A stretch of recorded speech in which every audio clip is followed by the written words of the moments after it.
Guys, তো তোমরা সবাই কেমন আছো?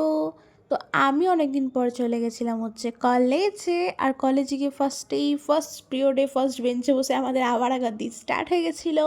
এখানে দেখতে পাচ্ছ আমি আর তানিয়া মিলে ম্যামকে দেখি, কিন্তু ম্যামের চোখের আড়াল থেকে। কিন্তু আমরা টিফিন খাচ্ছিলাম। তো এরকম কিন্তু আমরা পরেও খেতে পারি, কিন্তু আমাদের মস্তি এত লেগে থাকে যে আমাকে ম্যামকে দেখিয়েই খেতে হবে আমাদেরকে। উফ, তোমরা এরকম করো? করলে আমায় কমেন্টে জানিও। তো এদিকে দেখতে পাচ্ছ আমার বেহেন জেসি দোস্ত মানে কাব্যা গঙ্গারাও কিন্তু ইন্টার্নশিপ থেকে চলে এসেছিলো। তো এখন ফুল অন ভাইবে আছি আমরা কলেজে। তো আমরা কলেজে কিন্তু বেশ অনেক অনেক কন্টেন্ট ক্রিয়েট করছি আর অনেক অনেক জিনিস নিয়ে রিলস বানাচ্ছি। তো গাইজ তোমরা কিন্তু একবার চেক আউট করতে পারো, ওটা আমাদের ইনস্টা পেজে।